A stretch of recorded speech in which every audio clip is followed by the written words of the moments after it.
chaîne Booktube pour une nouvelle vidéo.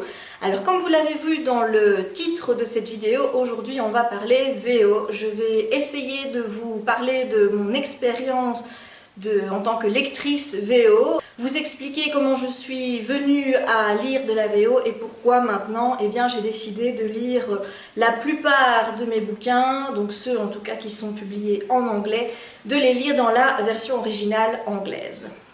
Alors, comment j'en suis venue à lire en VO? Il y a eu plusieurs facteurs qui ont fait que je me suis décidée. Mon premier essai VO, c'était il y a un peu plus de 3 ans, c'était vers le mois de janvier 2011, si mes souvenirs sont corrects. En ce début d'année 2011, je venais de finir le tome 3 de la saga Vampire Academy de Richelle Mead, et la publication VF du tome 4 était prévue pour le mois de mai, si mes souvenirs sont bons.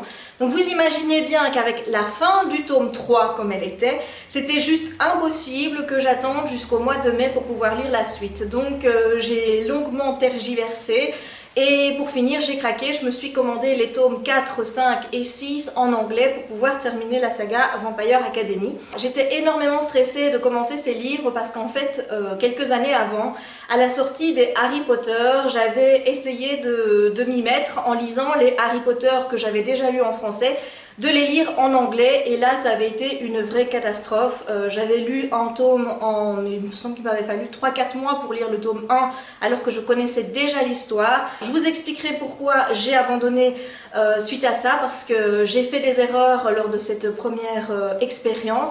Erreur que je ne voulais plus refaire lorsque j'ai décidé de me mettre à lire Vampire Academy en anglais. Donc en fait, j'ai commencé à lire Vampire Academy et je dois dire que ça allait. Je lisais forcément moins vite qu'en français, mais ça allait. Je comprenais pas tous les mots, mais je comprenais le sens de la phrase, je comprenais les chapitres, l'histoire, donc pour moi c'était juste parfait. Et j'ai lu les tomes 4 à 6, je pense que je les ai lus assez rapidement. J'ai mis quelque chose comme, allez, on va dire 6 semaines pour lire les 3 bouquins en VO. Suite à ça, j'étais toute, vous voyez, excitée de voir que ça fonctionnait bien. Je m'étais commandé quelques livres pour continuer. J'avais commandé le tome 1 de Unearthly de Cynthia Hand.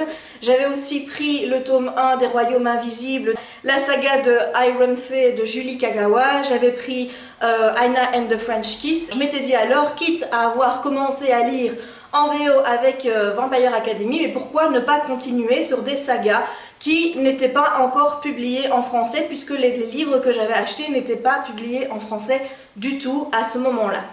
Donc j'ai lu Unearthly dans la foulée, Unearthly qui n'est toujours pas disponible ici en francophonie.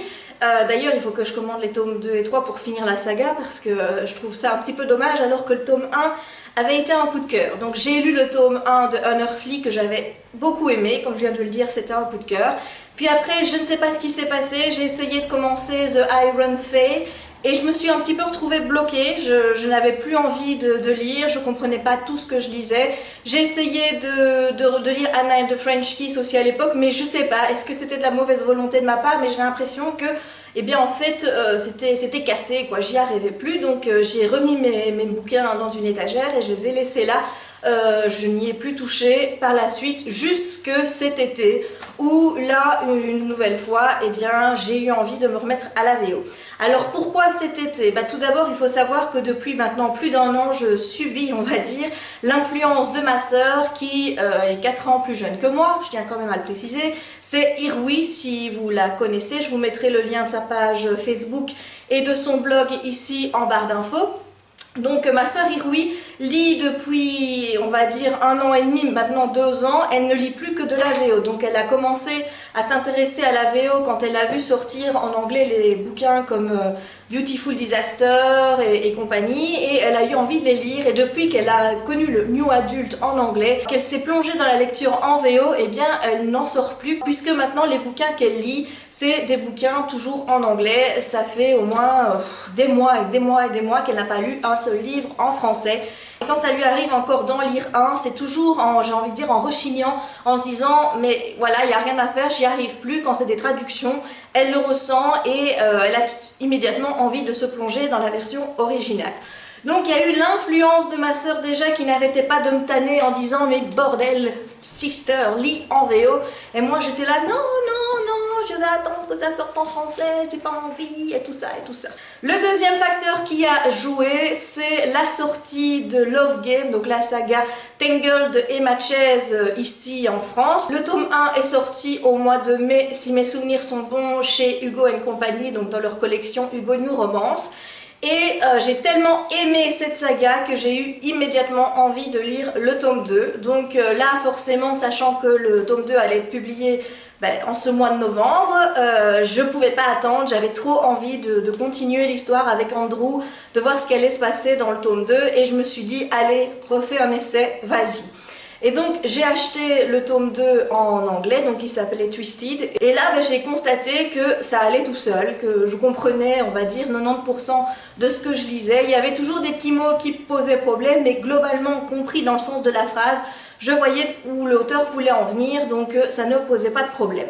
Et le troisième facteur qui est entré en ligne de compte, eh bien c'est, je pense, aussi un petit peu au même moment, ou alors un petit peu avant, je ne sais plus, mais bon, je sais que ça s'est fait cette année-ci en tout cas. Justine de Fairy Neverland a posté une vidéo où elle parlait de son expérience VO, où elle donnait quelques titres pour pouvoir commencer à lire en VO. Cette vidéo, vous êtes nombreux à l'avoir vue, vous êtes nombreux à avoir succombé à l'appel de la VO en commandant quelques bouquins qu'elle avait conseillés sur The Book Depository. Et je dois dire que, eh bien voilà, c'est le troisième facteur qui m'a un petit peu convaincue. J'ai un petit peu suivi cette vague en me disant, si les autres peuvent le faire, moi aussi, pourquoi je pourrais pas lire en VO tout simplement. Et là, j'ai commencé à acheter des livres en VO. J'ai notamment acheté le box set de Divergent que je vous ai déjà montré. Divergent, j'ai vraiment un lourd passé avec cette saga, je vous ai déjà expliqué pourquoi. J'avais lu le tome 1 en français en 2011, j'avais adoré, c'était vraiment un coup de cœur. Et puis avec la connerie que Nathan a fait de changer le nom de la saga et surtout de changer les couvertures, j'ai boycotté les livres en disant moi je les lirai en VO, mais je me sentais pas capable de lire une telle saga en anglais, ce qui fait que voilà, c'était un petit peu resté là, on va dire. Et là, du coup, quand j'ai vu que ça allait, je me suis dit, pourquoi ne pas retenter Divergent, relire le tome 1, regarder le film et continuer avec la saga jusqu'à temps que tu l'aies terminé. Donc je me suis pris le box set. J'ai lu le tome 1 en anglais sans trop de difficultés. Pour certains passages où j'avais quelques difficultés, où je comprenais mais où j'étais pas sûre de moi, je suis retournée dans la version française pour lire le même passage et voir si j'avais bien tout compris. Et là, je ne saurais pas vraiment vous expliquer ce qui s'est passé dans ma tête, mais quand j'ai lu la version française, j'ai eu comme un déclic de voir la perte qu'on avait entre la lecture en VO, donc de l'original, et la traduction qui en était faite. Je dis pas que la traduction était mal faite. Globalement, quand je voyais les deux textes, on peut dire que le traducteur avait respecté ce que l'auteur avait dit en anglais. Donc c'était pas le problème. Mais je trouve que voilà, en traduisant, on perd quelque chose de la VO. Le dialogue entre les personnages me semblait faux. Je saurais pas vous l'expliquer autrement, mais vraiment ça me semblait faux, ça me semblait du chiquet, ça me semblait fake, complètement fake, alors que la VO m'offrait tellement beaucoup plus de choses. Et ça, je m'en suis vraiment rendu compte en confrontant les deux textes. Du coup, en voyant ce rendu que j'avais, et bien là je me suis dit, écoute, cette fois-ci, dès que tu en as l'occasion, quand ce sont des textes qui sont young adult, de la romance, du new adult, enfin les genres que je lis habituellement, mais lis-les en anglais plutôt que de lire la traduction, tu verras, tu y gagneras, oui, parce que je me parle souvent à moi-même, hein, donc voilà. Donc c'est vraiment ça, c'est vraiment le déclic à ce moment-là où je me suis dit, maintenant stop, j'arrête la traduction, sauf évidemment pour des textes qui sont un petit peu plus compliqués, notamment en fantasy, etc. J'oserais pas encore pour le moment m'attaquer à une saga fantasy, donc sauf pour des textes un peu plus compliqués, je me dis que pour le young adulte, pour le new adulte, tout ce qui est romance, eh bien pourquoi pas lire en VO tout simplement.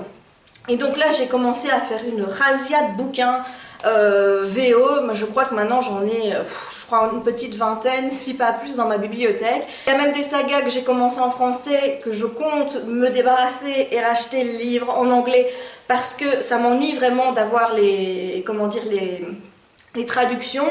Ça m'ennuie aussi pour certaines couvertures. Par exemple, je vais pas vous mentir, la saga Cinder, j'ai adoré le tome 1 et je suis complètement dégoûtée de voir que chez Pocket Jeunesse, ils n'ont pas respecté les couvertures comme les couvertures VO qui représente chaque fois un élément de l'histoire dans un fond bleu. Le tome 2, c'était pas la même, mais globalement ça me gênait pas encore. Mais alors le tome 3, quand j'ai vu la couverture du tome 3, donc de Cress, là j'ai dit ah non, c'est juste pas possible que j'ai Cress comme ça dans ma bibliothèque, alors que j'adore la couverture VO avec cette chevelure qui tombe comme ça sur le fond bleu. Je trouve ça juste magnifique et je regrette vraiment que cette couverture n'ait pas été reprise chez Pocket. Donc pour éviter toutes ces frustrations, que ce soit au niveau des couvertures ou alors au niveau des traductions, parce que bon, j'ai appris certaines choses qui en plus m'ont vraiment pas fait sourire, je dirais même que ça m'a plus fait grincer des dents qu'autre chose. J'ai appris par exemple que j'ai lu la version d'Outlander qui était sortie, et bien il y avait des passages, notamment des scènes de sexe qui avaient été censurées dans la VF. Et ça, c'est juste pas possible. Moi, si je sais qu'il y a des scènes qui ont été écrites et qui sont pas dans la VF, moi ça me rend malade. Je sais pas vous, mais moi ça me rend malade. Du coup, j'ai les deux versions. J'ai la VF, j'ai acheté la VO et je compte les lire en simultané parce que il faut quand même l'avouer, Outlander c'est quand même un langage qui est plus soutenu. Il y a, je pense, un petit peu d'écossais dedans avec des termes qu'on n'a pas l'habitude de retrouver en anglais.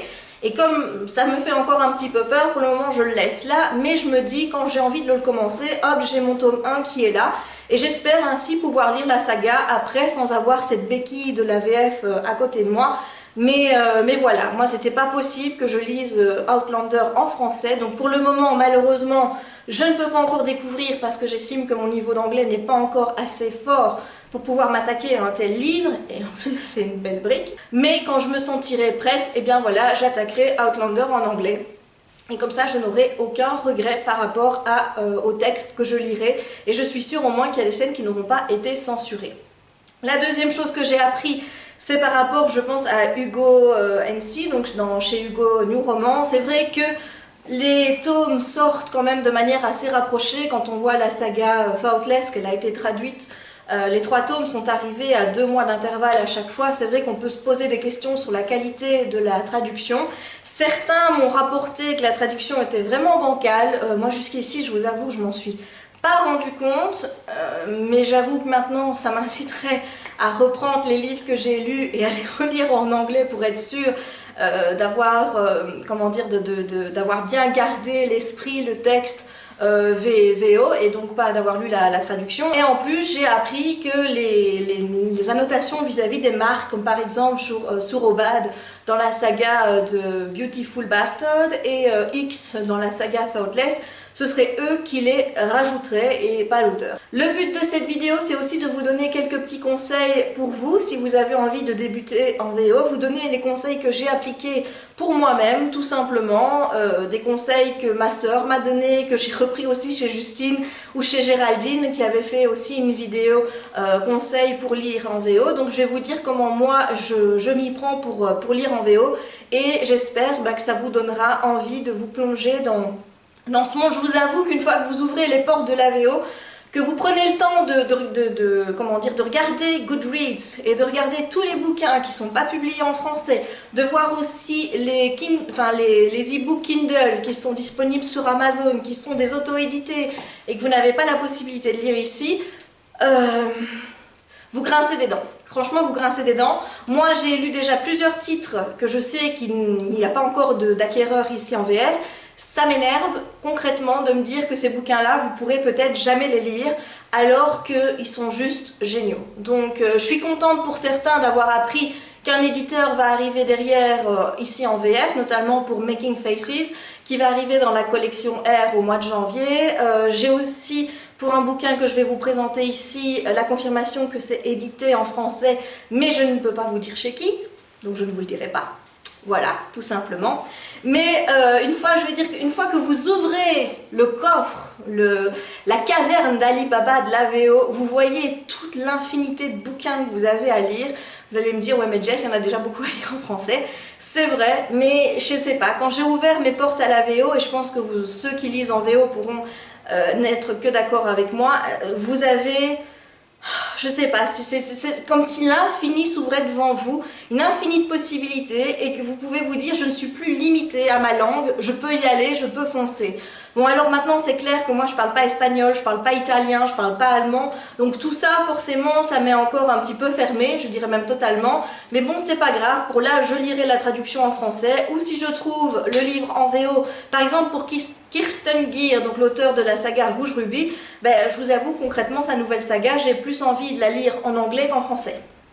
Voilà, je sais pas pourquoi, j'aime bien le français, j'adore ma langue, mais concrètement je trouve que l'anglais est une langue plus conviviale, plus accueillante, plus chantante, plus agréable.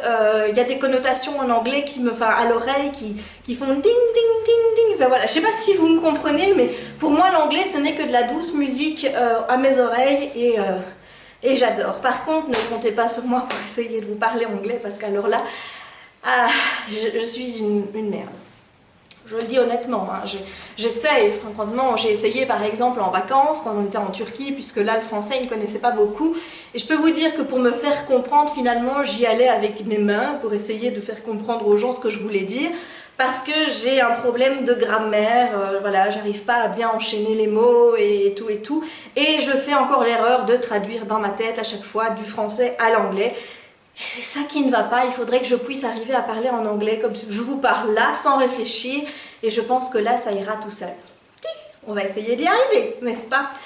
Alors, mes conseils pour lire en VO, eh bien le tout premier que je peux déjà vous donner, c'est de le faire uniquement si vous en avez vraiment envie. Ne lisez pas en anglais juste parce que tout le monde lit en anglais. Il faut que vous ayez envie de faire cette expérience, de faire l'effort de lire en anglais.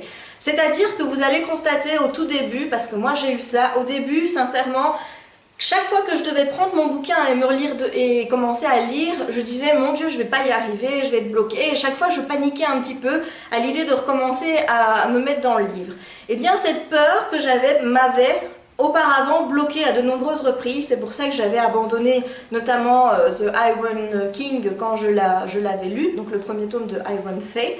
Parce que le vocabulaire était un peu plus compliqué, il y avait toute une mythologie en anglais que je ne connaissais pas, et ça m'a tellement effrayée, ben hop, j'ai reposé le bouquin, et après j'ai plus eu envie de lire en anglais tout simplement. Donc moi, le premier conseil que je vous donne, c'est vraiment déjà de le faire si vous en avez envie, si vous avez envie de faire cette expérience et que vous êtes prêt à donner de votre temps et à donner de vous-même. Je veux dire par là qu'il ne faut pas ouvrir un livre en anglais en vous disant « moi je vais lire ça comme je lis en français ». Quoi.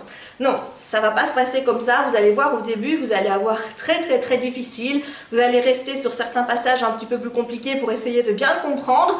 Mais voilà, vous allez lire beaucoup moins vite que quand vous lisez en français. Vous allez avoir des passages, moi j'avoue, hein, il y a encore des passages que je ne comprends pas bien, et bien je les relis 2-3 fois avant de comprendre le sens de la phrase. Donc ça m'arrive encore maintenant, et cette année-ci j'ai déjà lu je suis à mon 15e. Je suis à mon 15e livre en anglais, donc depuis le mois de juillet, je trouve que c'est pas mal du tout. Donc il ne faut pas rester bloqué sur le fait que vous ne compreniez pas quelque chose ou quoi que ce soit. Le but c'est de comprendre globalement le sens d'une phrase, d'aller de temps en temps au dictionnaire si vraiment c'est quelque chose d'important à la compréhension. Il faut vraiment cette volonté de vouloir lire en anglais et de persévérer et de ne pas lâcher après 2-3 pages où vous voyez que ça ne va pas. Il faut vraiment que vous continuez, que vous vous donnez envie et vous verrez, plus vous avancerez dans le bouquin, plus vous lirez en VO, plus ça deviendra facile, plus ça deviendra aisé et vous y prendrez vraiment du plaisir. Alors qu'au début, c'est vrai que ça ressemble plus à un devoir pour l'école, hein, il faut quand même bien l'avouer. Mon deuxième conseil, c'est de surtout pas aller au dictionnaire traduire mot à mot. C'est l'erreur que j'avais fait lors de ma toute première expérience quand j'ai lu en VO. Quand j'avais commencé le tout premier tome d'Harry Potter en anglais, j'avais mon dictionnaire sur moi, j'avais le bouquin, j'avais des feutres, hein, vous savez, des fluos, j'avais mon bic, je surlignais tous les mots que je ne comprenais pas dans une page, je mettais la traduction en au-dessus et j'avançais comme ça dans le bouquin. Il y avait des pages, on voyait qu'elles étaient quasiment coloriées de bout en bout, n'est-ce pas? Et c'est pour ça que j'ai mis des plombes à lire. Du coup, je suis jamais rentrée dans l'histoire puisque à chaque fois, même que je comprenais un passage ou quoi que ce soit, hop, il y avait un mot qui calait, hop, j'arrêtais, j'allais le voir dans le dico, et puis 2 mots plus loin, ça recommençait, j'allais le voir dans le dico. Enfin bref, clairement, on peut dire que j'avais plus souvent le nez dans le dico que le nez dans le bouquin. Et le but, c'est pas ça. À moins évidemment que votre but soit de lire le dictionnaire anglais-français. Ça peut être une expérience aussi. Voilà. Moi, je ne la ferai pas, hein, mais bon. Ne surtout pas non plus traduire dans votre tête. Quand vous avez une phrase devant vous, ne commencez pas à vous dire en français ça donnerait ça. Non, surtout pas. Il faut essayer de comprendre globalement. Moi, quand je lis maintenant en anglais, je n'ai plus ce réflexe de traduire dans ma tête. Je lis comme si en fait je lisais en français, c'est-à-dire que je vois ce que l'auteur veut dire, je comprends, parfois je ne saurais pas moi-même traduire la phrase en français, mais je comprends l'intention de l'auteur, je comprends ce qu'il veut dire et ça me permet de comprendre l'histoire tout simplement. Donc ne pas commencer à traduire dans votre tête, ce serait une erreur. Vous devez lire ça comme si vous lisiez en français en vous donnant une idée globale de la phrase, du passage que vous êtes en train de lire. Maintenant, je n'exclus pas l'usage du dictionnaire. Moi-même, j'avoue, j'ai toujours un dictionnaire à côté de moi pour les mots qui me posent vraiment beaucoup de problèmes. Mais j'ai zappé le gros dictionnaire papier comme je faisais avant, où il faut tourner les pages, chercher, etc. Ça fait perdre un temps de dingue. Moi, la solution que je vous propose, c'est soit, si vous avez votre ordinateur qui est près de vous, de vous connecter au site World Reference, je vous mettrai le lien en barre d'infos, ou alors de faire comme j'ai fait suite à un bon conseil d'un abonné sur ma page Facebook ou sur mon mur, je ne sais plus, c'est de télécharger sur votre smartphone l'application World Reference, donc c'est la même chose, qui vous permet d'avoir le contenu du site sur votre téléphone. Et donc moi, du coup, mon téléphone ne me quitte plus quand je lis. Quand il y a un petit mot qui ne va pas, je le tape sur mon smartphone, je fais rechercher et hop, la traduction s'affiche et je gagne un temps de fou. Mais je vous le dis, je ne fais pas ça pour tous les mots, je fais vraiment ça pour les mots qui posent problème. Ou alors si c'est un mot secondaire, je vais uniquement le chercher si je vois qu'il est revenu plusieurs fois. Par exemple, je vous avoue que si jamais on parle de fleurs et que je vois que le nom que je ne comprends pas, c'est un nom de fleur, j'en ai rien à foutre d'aller voir ce que c'est que la fleur exactement. J'ai pigé que l'histoire concernait donc des fleurs qu'on ramasse ou des fleurs dans lesquelles on s'assoit ou des fleurs nécessaires pour faire une concoction magique. Toutes des choses comme ça, mais je ne vais pas chercher après. C'est seulement si je vois que le nom de la fleur revient plusieurs fois dans le texte que je me dis, tiens, si j'allais voir Audico pour voir un petit peu ce que ça veut dire. Et c'est vrai que ce sont des mots maintenant que je retiens plus facilement et que j'ai plus besoin de chercher parce que je les ai tellement vus dans le texte. Ben voilà. Je vais vous donner un exemple concret. Dans ma dernière lecture, on faisait tout le temps référence au cockroach. Je vous l'écris ici en anglais évidemment, un cockroach. Je ne sais pas ce que c'est qu'un cockroach. Au début, je me suis dit concrètement, c'est pas important, je voyais un petit peu dans quel contexte ce cockroach intervenait, donc j'ai pas vraiment voulu savoir ce que le cockroach voulait dire. Et puis bon, de voir cockroach revenir toujours, je me suis dit, ma grande, va chercher une bonne fois pour toutes ton satané cockroach et au moins tu sauras ce que ça veut dire. Et bien voilà, je vous apprends que le cockroach, c'est le cafard. Et bien voilà, maintenant je sais dire cafard en anglais. C'est pas utile dans les conversations de tous les jours, je vous l'avoue, mais maintenant je sais ce que ça veut dire. Voilà donc mon deuxième conseil, donc de surtout pas aller chercher tous les mots au dictionnaire et d'éviter de traduire dans votre tête, restez dans la VO, ne cherchez pas à tout prix de faire de votre texte VO un texte en VF, c'est pas ça le but c'est de le comprendre tout simplement. Donc voilà, ça c'est le meilleur conseil que je peux vous donner, c'est vraiment d'éviter la recherche excessive dans le dictionnaire parce que sinon vous ne rentrez pas dans l'histoire et la traduction dans votre tête parce que c'est pas comme ça que ça marche. Non, je vous dis, c'est pour ça que moi ça va pas quand je veux parler anglais, c'est parce que dans ma tête je traduis toujours la phrase que je veux faire en français en anglais et à un moment donné, ça coince. Voilà, ça me rappelle la petite anecdote quand j'étais en rénové et que j'avais des contrôles en anglais. Le prof écrivait des phrases en français et il nous demandait donc dans les interros de les traduire en anglais. Eh bien moi je traduisais mot, et puis quand il y avait un mot que je ne savais pas, je passais, je laissais un blanc et je continuais ma phrase. Donc en troisième rénové, ça marchait toujours, le prof me mettait des points pour ce que j'avais traduit, mais l'année d'après j'ai changé de prof et là c'était 0 s'il restait un trou dans la phrase. Vous voyez, d'un prof à l'autre, ça change. Mais donc c'est pour vous dire que même à l'époque, j'avais déjà cette mauvaise démarche de vouloir absolument traduire mot à mot, alors que non, c'est pas ce qu'il faut faire. Voilà, troisième conseil que je vais vous donner, c'est de commencer par des choses qui sont simples à lire en anglais. Ne commencez pas par vous dire que vous allez pouvoir lire Le Trône de Fer sans problème en VO. Personnellement, voilà, c'est pas quelque chose que j'ai envie de lire tout de suite, même si j'y pense, c'est vrai. Je vais encore attendre, je pense, d'avoir acquis un peu plus d'expérience avant de m'attaquer à des gros monuments de la fantaisie adulte pour pouvoir les comprendre. Voyez des choses simples, voyez des romances contemporaines, du young adulte. C'est vraiment ce genre de lecture que je peux vous conseiller pour commencer parce que c'est vraiment facile. Par exemple, je crois qu'on vous l'a déjà montré, mais Anna and the French Kiss de Stephanie Perkins est une lecture assez facile pour débuter en VO. Vous avez forcément la saga Tangled, donc ici c'est le tome 2, Twisted de Emma Chase, que vous pouvez lire en anglais. Ce sont des choses qui sont contemporaines avec un langage assez simple, avec beaucoup de dialogue, donc forcément ça facilite grandement la compréhension. Donc moi je vous recommande vraiment de commencer par des romances, et si possible par des romances young adultes. Vous pouvez aussi commencer des sagas, comme moi, des sagas que vous aviez commencé en français, vous pouvez continuer en anglais. La saga Divergent de Veronica Roth est par exemple très facile à lire en anglais. Je n'ai pas eu énormément de difficultés à comprendre le texte, que ce soit même dystopique ou quoi que ce soit, c'était plutôt simple. J'ai lu Making Faces, qui est aussi facile à lire. Le New Adult, globalement, est assez facile et en plus, c'est toujours le même genre de vocabulaire qui revient. Une fois que vous en avez lu un ou deux, vous êtes déjà rodé pour la suite. Donc moi, je vous conseille de commencer par ce genre de livre.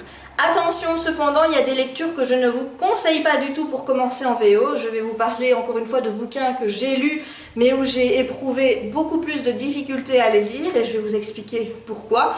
Tout d'abord, je ne vous conseille pas de commencer par des romans adultes, ou peut-être des romances, ça peut encore passer, mais par des fictions ou alors du contemporain sans romance ou des choses comme ça, parce que le vocabulaire est là aussi un petit peu plus soutenu et je crains que vous découragiez à voir certaines tournures de phrases, à avoir du vocabulaire que vous ne comprendriez pas. A l'inverse, je vais également vous déconseiller de lire des bouquins qui sont middle grade. Donc les bouquins middle grade, c'est des bouquins qui sont pour les 8-12 ans, genre déjà Harry Potter, on peut dire que c'est du middle grade. Il y a aussi Percy Jackson qui est du middle grade. Je n'ai pas encore lu Percy Jackson en anglais, donc je ne sais pas quel est exactement le niveau, mais globalement le middle grade n'est pas quelque chose que je vous conseille parce que je m'y suis frottée en me disant c'est des livres pour des gamins, ça devrait aller, c'est pour les tout petits schtroumpfs, donc si les petits schtroumpfs arrivent à le lire, moi je peux le faire aussi. Et non, pas du tout, parce que j'ai l'impression que le vocabulaire justement dans les bouquins middle grade est plus soutenu que dans les romans young adultes. Je ne sais pas trop ce qu'il faut en conclure. Est-ce qu'on prend vraiment nos ados pour des cons? Je ne sais pas, mais je peux vous assurer que j'ai pu constater par moi-même que les bouquins middle grade étaient plus compliqués, plus difficiles à lire que les romans young adultes. Donc si vous avez envie de lire du middle grade, et notamment les titres dont je vais vous parler, avec lesquels j'ai fait cette expérience, attendez encore un petit peu avant de vous lancer, parce que si vous n'êtes pas vraiment motivé à lire en VO, je pense que ce sont des bouquins qui peuvent rapidement vous énerver et vous faire tout lâcher. La première expérience que j'ai eue, c'est avec The Storybook of Legend, donc le premier tome de Ever After High de Shannon Hale. Donc cette saga est disponible en VF si jamais ça vous intéresse, sous le nom Ever After High, donc ça ne change pas. Et donc le premier tome s'appelle le livre des légendes, je pense, tout simplement. Donc c'est la même couverture, donc vous n'aurez pas difficile de la retrouver, et c'est publié chez Hachette. Eh bien je pensais que ce bouquin, vous voyez en plus la couverture est juste canon. Je vous la montre. Voilà, donc ce bouquin, je pensais vraiment que j'allais avoir hyper facile. Enfin, en plus de ça, quand vous voyez l'intérieur, regardez, c'est tout girly. C'est vraiment pour les petites filles, quoi. Regardez ici. Voilà, et puis je vais vous montrer là le dessin, Ever After High. Voilà. Vous avez ici, hop, le bouquin. Vous voyez, c'est vraiment un bouquin girly qui est vraiment destiné aux petites filles, un petit peu dans la veine de Monster High. D'ailleurs, c'est un peu Mattel qui produit les deux. Je pensais que ça allait aller tout seul, que j'allais filer. Eh bien, je peux vous dire que ce bouquin, qui fait pourtant que 300 pages, écrit grand, hein, je vous montre encore une fois. Voilà, vous voyez, c'est quand même écrit assez grand. Eh bien, il m'a fallu une semaine pour le lire parce que je devais relire certains passages. Il y avait des choses que je ne comprenais pas bien. Il y avait en plus un langage qui était propre, on va dire, à l'histoire, des termes qui étaient un petit peu modifiés et qui n'existent pas dans le monde normal, j'ai envie de dire. Et au début, je ne m'en suis pas forcément rendu compte. Et pour essayer de trouver l'image, ou en tout cas ce que représentait cette chose dans mon monde réel, j'ai eu du mal. Voilà, j'avoue que j'ai eu un petit peu de mal, mais je ne vous dis pas non plus que c'est archi compliqué, non. Mais voilà, contrairement à d'autres lectures que j'ai fait en VO, je dois dire que sur ce livre-ci, j'ai eu un peu plus de mal. Le deuxième livre dont je vais vous parler pour expliquer ces difficultés, c'est le livre ici que j'adore et la couverture est juste magnifique, regardez. Je kiffe, je suis amoureuse de cette couverture.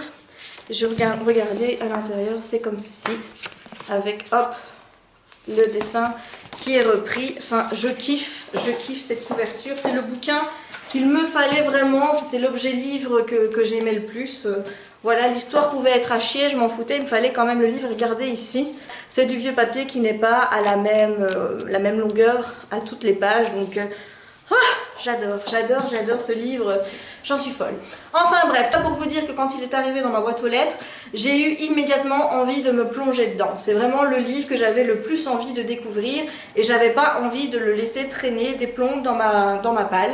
Et donc je l'ai lu assez vite et je peux vous dire que j'en ai un peu chié parce que c'était vraiment un langage qui était plus soutenu que ce que j'avais lu jusque-là. On peut vraiment dire que c'est le bouquin avec The Iron King que j'ai relu il n'y a pas très longtemps. C'est les deux livres sur lesquels j'ai vraiment le plus peiné par rapport au vocabulaire. J'étais plus souvent sur mon smartphone, sur mon application Word Reference pour pouvoir comprendre ce livre. Il y a des mots qui sont revenus assez souvent, le fameux cockroach par exemple, c'est de ce bouquin-ci qu'il est tiré. J'ai compris l'histoire, il n'y a pas eu de problème à ce niveau-là, mais j'ai mis beaucoup plus de temps à le lire. Je me suis pas découragée parce qu'en même temps, je vous avoue que le bouquin me plaisait tellement, l'histoire me plaisait tellement, que j'avais pas envie de quitter l'univers, donc on va dire que ça m'arrangeait quand même. Mais j'ai mis 3 semaines et demie pour le lire. Voilà.